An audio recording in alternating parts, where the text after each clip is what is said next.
Hi అండి, నేను శ్రీలతని. అందరూ బాగున్నారా? అందరూ బాగుండాలి, అందులో నేను ఉండాలని ఎప్పుడూ welcome back my YouTube channel SS entertainments. ఈ రోజు వీడియో వచ్చండి, మా కాలనీలో సామూహిక కుంకుమ పూజ ఎలా చేసుకున్నాం అనేది ఈ వీడియోలో షేర్ చేసుకుంటాను మీకు. మేమైతే ఈ కుంకుమ పూజ మార్నింగే చేసామండి.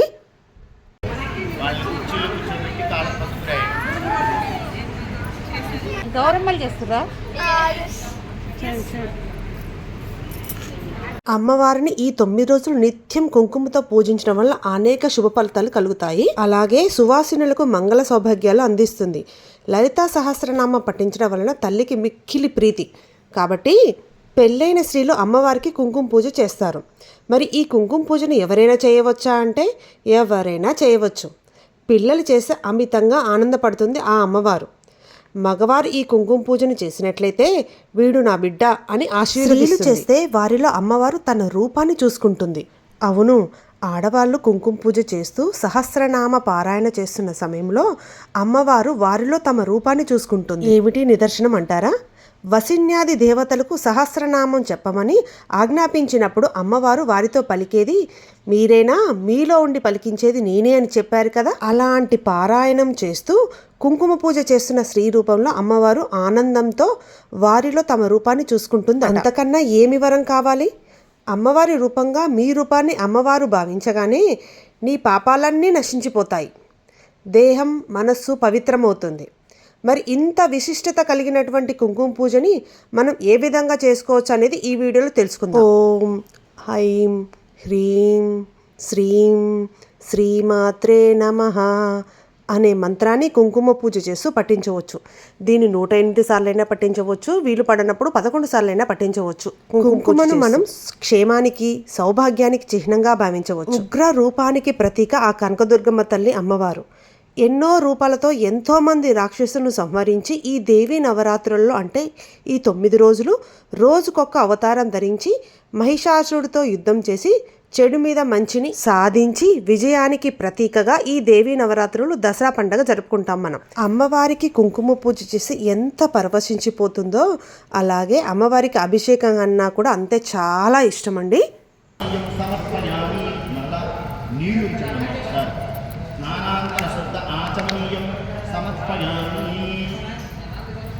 స్నానం తర్వాత ఆ యొక్క శిరోజాలు అమ్మవారి తురుల్ని ఆరబెట్టినట్టుగా రూపాన్ని చూపించండి. అగ్నిర్మోర్నాది రక్తపుత్పది పృథివ్యామయం అపారం రేతాదం సిజంతీ. ఒక కొంచెం అక్షతలు పట్టుకోండి. అమ్మవారికి మీరు పట్టు వస్త్రాన్ని సమర్పిస్తున్నట్టుగా మనసులో భావిస్తూ పట్టుకోండి. యువం వస్త్రాన్ని దేవసామసాదే ఘోరశ్చిత్రావంత భోగసర్గా అవాదినమృతాని విశ్వారతేన మిత్రావరుణాసచేతే. శ్రీ పరదేవతాయే నమః, పరమేశ్వర్యే నమః. చెప్పండి. వస్త్రయుగ్మం. మీరు ముందుగా వస్త్రం తయారు చేసుకున్నారు కదా, అక్షతలు వేసి ఆ వస్త్రాన్ని తాకండి. వస్త్రయుగ్మం సమర్పయామి. ఇప్పుడు గంధము, పసుపు, కుంకుమ 3 కూడా సమర్పించండి. గంధద్వారాంతురాదర్శ నిత్యపుష్టాంకరేషిణీ ఈశ్వరీ సర్వభూతానాం తామిహోపత్వయే శ్రియం హిరణ్యవర్ణాం హరిణీ సువర్ణరతభస్త్రధారి కూడా కుంకుమ దగ్గర పెట్టుకో. మనం కుంకుమని మృగముద్రతో అమ్మవారికి సమర్పించాలి. మృగముద్ర అంటే మధ్యవేలు, ఉంగరం వేలు, బొటన వేలు కలిపితే మృగముద్ర అంటారు. మృగ అంటే జింక అని అర్థం. ఈ మృగముద్రతో గనుక కుంకుమ పూజ చేస్తే అంతర్ముఖంగా మనలో ఉన్న అమ్మ యొక్క నాదం వినగలిగే అదృష్టం మనకు కలుగుతుంది. పరాపక్ష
అమ్మవారు ఈ 9 రోజులు రోజుకొక అవతారం ఎత్తి మహిషాసుడితో యుద్ధం చేసి చెడు మీద మంచి గెలిచిన విజయానికి ప్రతీకగా మన ఈ దసరా పండుగ జరుపుకుంటాం. ఆ తల్లికి వచ్చిన కోపానికి ఈ నవరాత్రులలో కుంకుమతో అర్చించి ఆ తల్లికి వచ్చిన కోపాన్ని చల్లార్చి కుంకుమ పూజ అనేది చేస్తారు. అమ్మవారికి ఎరుపు రంగు అంటే చాలా ఇష్టం కాబట్టి ఈ కుంకుమతో అమ్మవారికి కుంకుమ పూజ చేయడం చాలా మంచిది. కుంకుమతో అమ్మవారికి కుంకుమ పూజ చేసినట్లయితే ఆ అమ్మ పొంగి పరవశించిపోయి శీఘ్రంగా అనుగ్రహిస్తుంది మనల్ని. మంత్రంలో చెప్పినట్టు కుంకుమాం ధారయామి అంటారు కదా, లేదా కుంకుమాం సమర్పయామి అంటారు. ధారయామి అన్నప్పుడు మనం బొట్టు పెట్టాలి. ఒక సువాసిని మన ఇంటికి వస్తే మనం పెట్టుకొని అమ్మవారికి ఎలా పెడతామో అలా పెట్టాలి వాళ్ళకు కూడా. అలానే సమర్పయామి అన్నప్పుడు అమ్మవారికి కుంకుమను సమర్పించడం.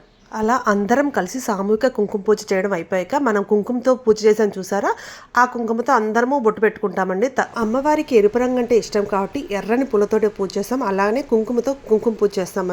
మనం ఈ కుంకుమ పూజను దుర్గా నవరాత్రులలో మంగళవారం లేదంటే శుక్రవారం చేసుకోవచ్చండి. అలా కాదు అంటే రోజు నిత్యం కూడా మనం ఇంట్లో చేసుకోవచ్చు.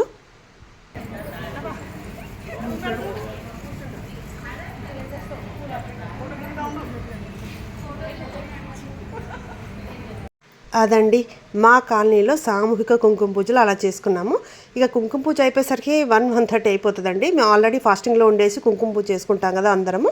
ఇక్కడ ప్రసాదాలు తినేసి వెళ్ళిపోతాము.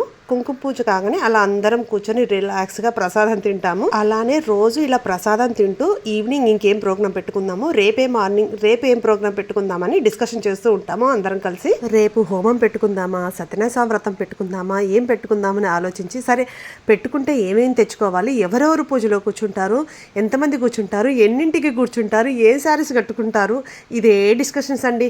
రోజు ప్రసాదాలు తింటూ ఆల్మోస్ట్ ఇక్కడ ఉన్న వాళ్ళందరూ పూజలకు వచ్చే వాళ్ళందరూ పిల్లలందరూ హాస్టల్లో ఉన్నారు కాబట్టి అందరూ ఇలా రిలాక్స్గా కూర్చున్నామండి. అదే పిల్లలు ఇంట్లో ఉన్న వాళ్ళైతే ఇంత రిలాక్స్గా కూర్చుంటామా చెప్పండి. అదండి ఈ రోజు వీడియో మా కాలనీలో సామూహిక కుంకుమ పూజలు. బాయ్ బాయ్, మళ్ళీ నెక్స్ట్ వీడియోలో కలుద్దాం.